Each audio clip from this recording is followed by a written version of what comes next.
ఈ రోజే డౌన్లోడ్ చేయండి. మీ ఫేవరెట్ షోస్ చూడండి.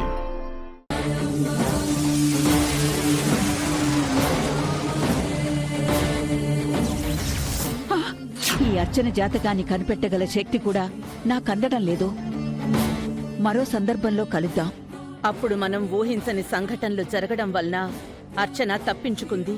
ఇప్పుడు నాకేమనిపిస్తుందంటే అర్చనను అవని ఇంటికి తీసుకువెళ్ళి విగ్రహం ఎత్తుకోమని చెప్తాం, మన ఇంటికి తీసుకురమ్మని చెప్తాం.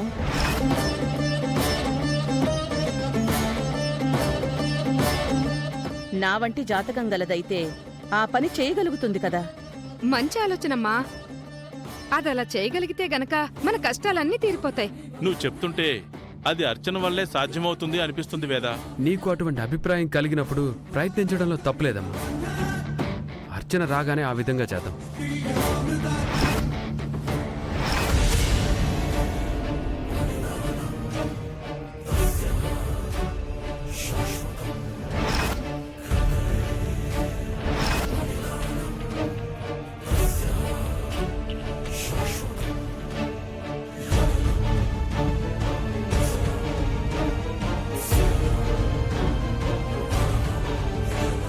అదిగో వస్తుంది.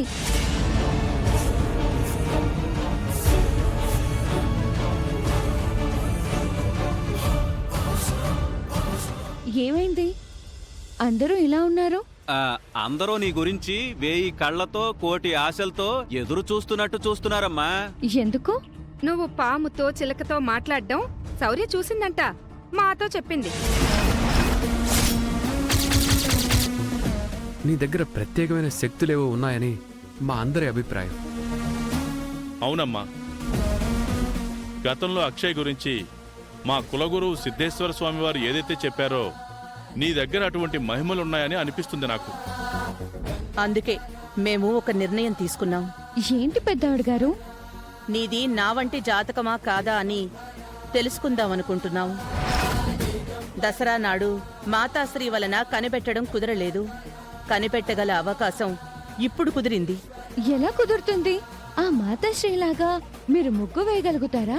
మంత్రం వేయగలుగుతారా? దివ్య దృష్టితో చూడగలుగుతారా? ఏం చేయగలుగుతారు? అవన్నీ చేయవలసిన అవసరం లేదు. నిన్నిప్పుడు అవని ఇంటికి తీసుకువెళ్తాం. అక్కడ నువ్వు ఒక పని చేయాలి. ఏంటది? విగ్రహం ఎత్తాలి. నా వంటి జాతకం గలదానివైతే అమ్మవారిని ఎత్తుకోగలుగుతావు, తీసుకొచ్చి మా ఇంట్లో పెట్టగలుగుతావు. నువ్వలా చేయగలిగితే మా ఇంటికి ఎంతో మేలు చేసిందని అవుతావమ్మా. నేనేదో సరదాగా పాముతో చిలకతో మాట్లాడానండి. అది మీరు సీరియస్ గా తీసుకోకండి. విగ్రహం తీసుకురావడం నా వల్ల కాదండి. మీరు అనవసరంగా ఆశపడకండి. జాతకం కలవని అవనియే ఎన్నోసార్లు విగ్రహం తీసుకురాగలిగింది, ప్రసాదం తయారు చేయగలిగింది.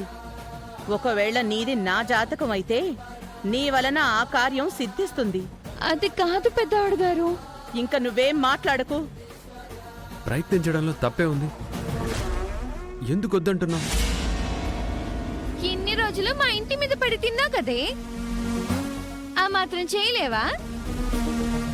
మీ రుణం తీర్చుకుంటాను పెద్దావిడి గారు అంటూ మా అమ్మ దగ్గర అప్పుడప్పుడు అంటుంటావు కదా, తీర్చుకో మరి. అటువంటి అవకాశం కలిగింది కదా. మా వంశానికి నువ్వు ఇటువంటి సేవ చేయడం నీ అదృష్టం అవుతుందమ్మా. నన్ను మీరు ఇబ్బంది పెడుతున్నారు. అనాథవి నువ్వు. నా కుటుంబంలో మనిషిలా చేరదీశాను. ఎవరైనా నిన్ను తిడితే మందలించాను. ఎవరైనా నిన్ను ఇంట్లో నుంచి పంపించేయమంటే కుదరదు అన్నాను.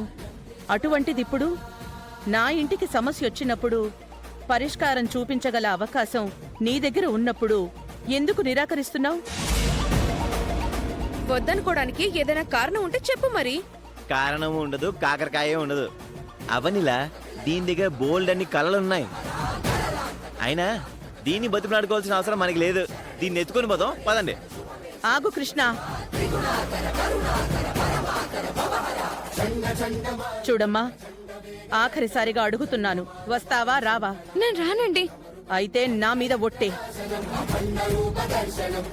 ఇంత మాట అన్నాక రాకుండా ఉండదులే. పదండి వెళ్దాం. మీరందరూ ఇక్కడే ఉండండి. నేను మీ నాన్న వెళ్తాం. రామ్మా.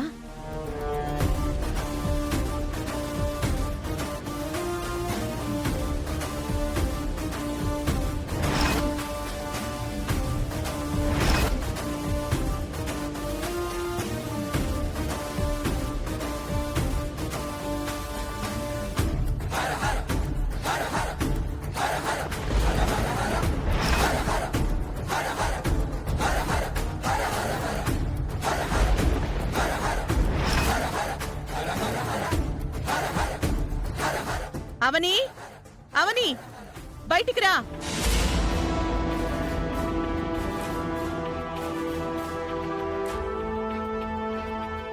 అర్చనాని తీసుకుని వచ్చారేంటి?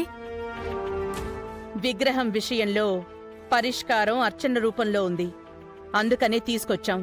కాస్త అర్థమయ్యేలా చెప్పండి. మీ అంత జ్ఞానం మాకు లేదు. దసరా నాడు అందరి జాతకాల గురించి పరీక్షించడం జరిగింది. అర్చనది తప్ప. అర్చనది నా వంటి జాతకమైతే అమ్మవారిని నా ఇంటికి తీసుకురాగలుగుతుంది. నా వంటి జాతకం కాకపోతే తీసుకురాలేదు. అది తేల్చుకుందామనే వచ్చాం. నేనెంతలా చెప్పినా నా మాట వినకుండా బలవంతంగా లాక్కొచ్చేశారు మేడం. చూడమ్మా, అమ్మవారిని తీసుకుని వెళ్ళిపోండి, అమ్మవారు మీ ఇంట్లోనే ఉండాలని కోరుకుంటున్నాను అని ఎప్పుడూ అంటుంటావు కదమ్మా. అర్చన వలన అది జరిగితే కనుక అందరికీ సంతోషమే కదా. సంతోషమే మావయ్య. అందుకు నాకు ఎటువంటి అభ్యంతరమూ లేదు అని మీకెన్నోసార్లు చెప్పాను. మీ ప్రయత్నం మీరు చేయండి. అభ్యంతరం పెడతావనుకుంటే అనుమతి ఇచ్చేసావేంటమ్మా?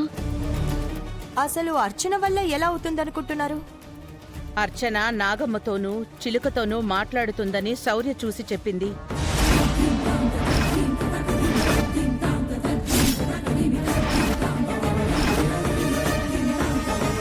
అంటే అర్చనకు నాలాంటి జాతకం ఉండడమో లేదంటే ఏమైనా ప్రత్యేక శక్తులు ఉండడమో ఏదో ఒకటి కారణమయ్యుంటుంది.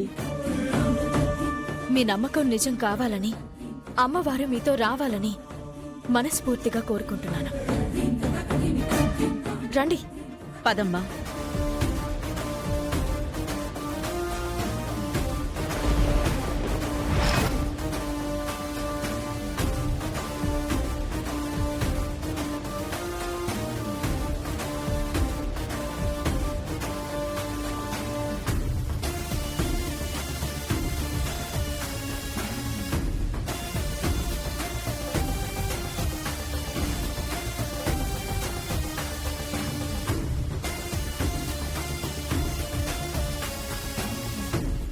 అమ్మవారిని ఎత్తుకో అర్చన. మోసం చెయ్యకుండా నిజాయితీగా ప్రయత్నించు. భయంగా ఉంది పెద్దాడు గారు. ఎందుకమ్మా? గతంలో మీరు నా మీద ఎటువంటి ప్రయోగమే చేయబోయారు. అప్పుడు మంటలొచ్చాయి, అందుకే భయంగా ఉంది.